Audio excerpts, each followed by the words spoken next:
our first panel, Occupy the Street, Narratives of Radical Restructuring and Reform in the Occupy Movements. And we have several terrific guests with us today to talk about the Occupy movements and to take your questions. Sheetal Agarwal is a PhD candidate in the Department of Communication here.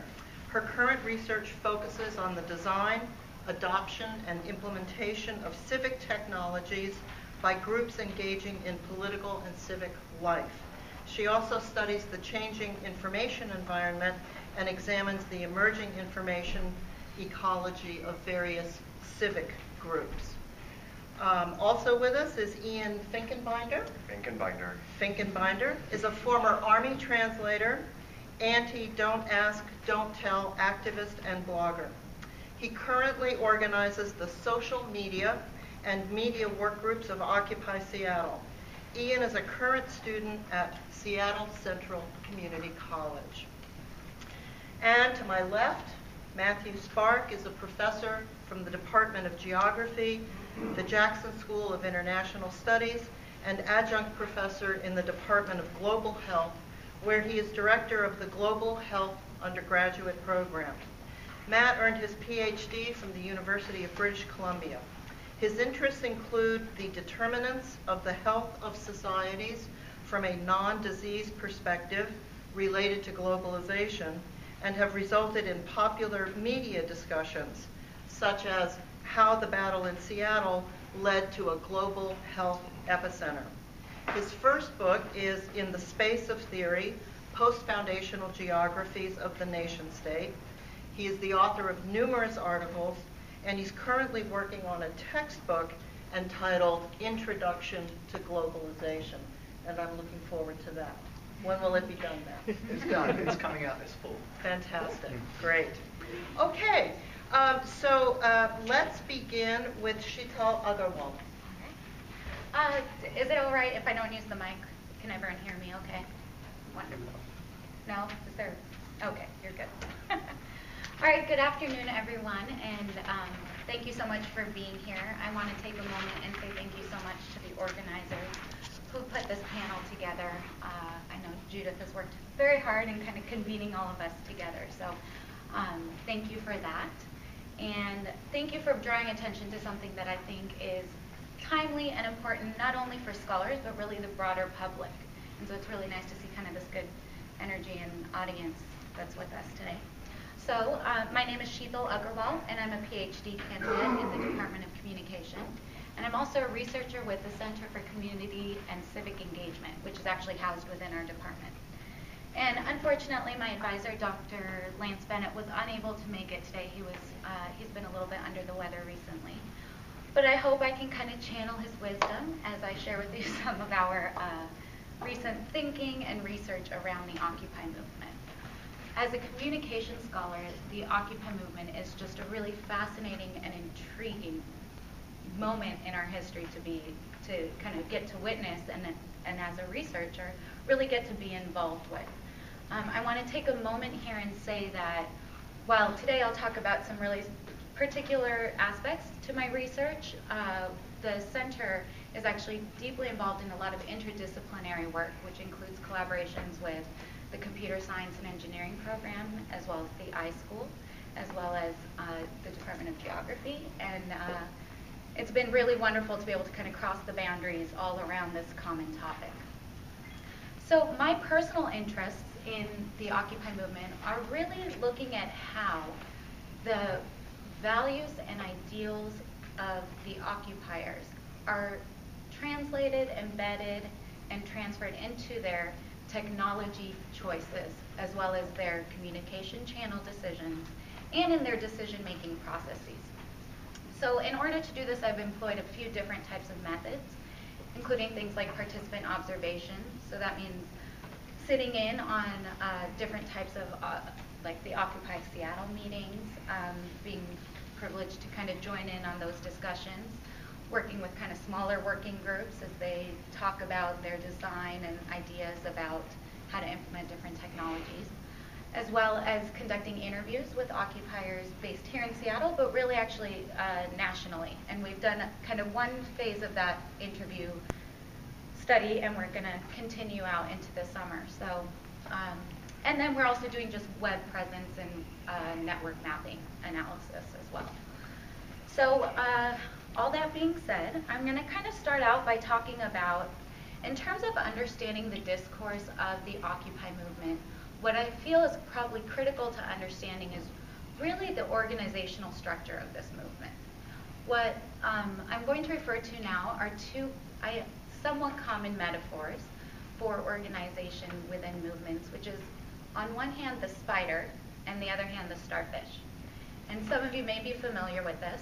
I want to make sure to note that these concepts kind of came into popular discussion really actually around the early days of the Tea Party activists, kind of those early days where they were generating kind of what kind of a personality they would take on or organization they would be. So, and that's translated on, and Occupy also has embraced some of these values. So let me talk, first let's think about a spider, right? So you have, and I use my hand, so you have this spider, and he has a body and a head, and he has these legs attached to him.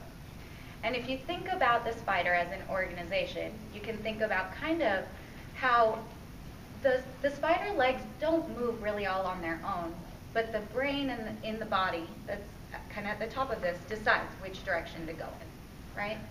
So the idea here is that these legs are not really on their own thinking, moving, going whatever direction they like, but really controlled by what we would call a central node in an organization.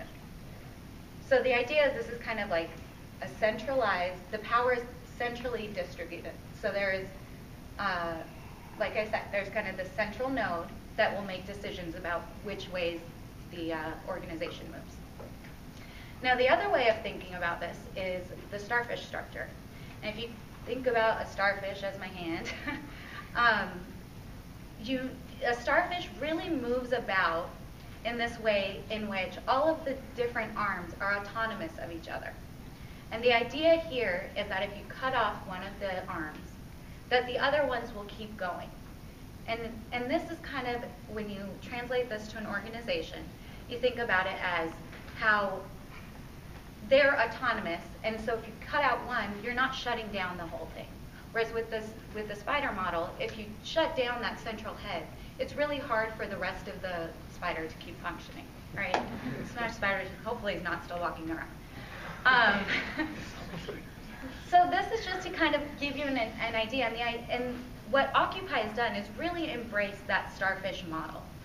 And that has really led to some interesting types of values that have generated out of that, and actually that model reflects some values that we'll talk about, and it's really kind of helped shape the fluidity of the organization. So I want to explain how these values are reflected. What you see here is, in distributing power, we recognize that Occupy values certain factors. They're not hierarchically organized. They don't like, and when I say they, I don't, Ian, I hope you understand. Fine. I'm not trying to speak for you. I'll correct you afterwards. Okay. No. What we're seeing here is really a group that really emphasizes equality, transparency, inclusiveness, diversity, and they also really embrace democratic ideals such as deliberation and consensus building. And there's some real strengths to this kind of an organization model. It encourages community-based decision-making processes and supports discourse styles that are inclusive of a wider public. And this discourse style also provides stakeholders ample opportunity to kind of shape the direction of the movement.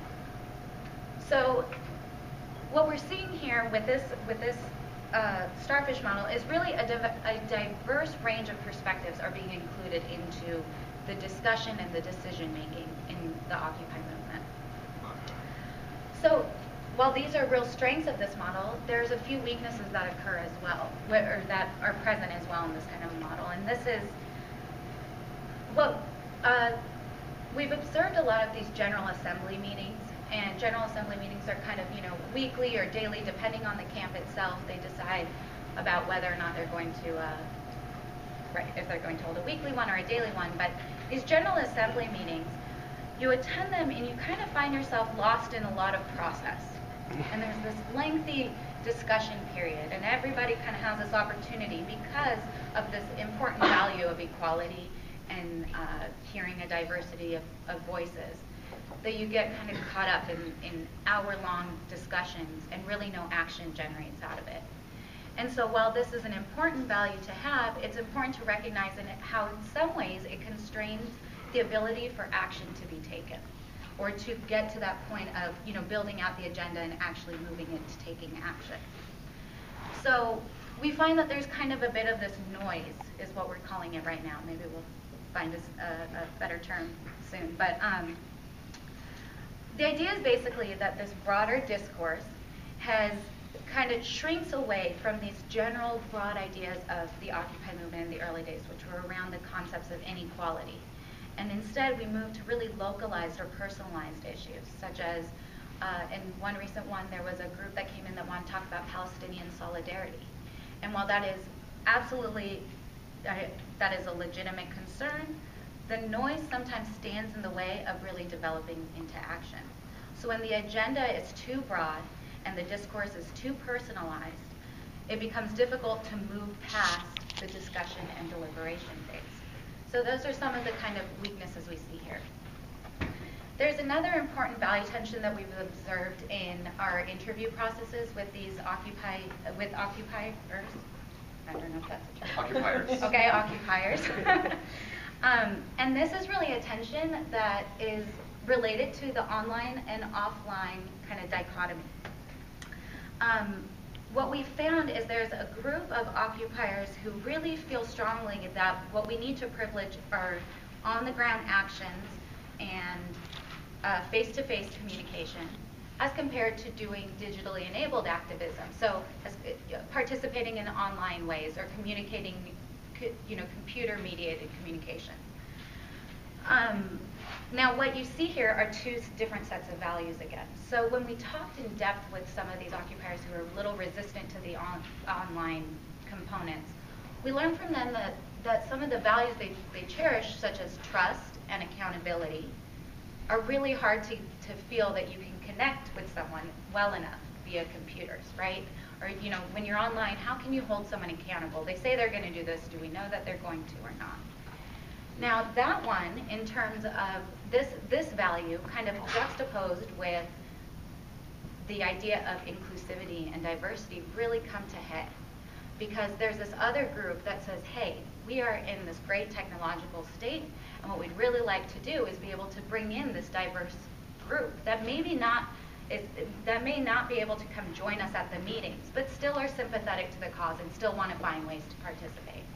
And so the question there becomes, if you start to privilege one or the other form, who is being left out of the discourse when these values are emphasized? So who's being left out of the discourse when you say we're privileging on the ground as compared to digital activism?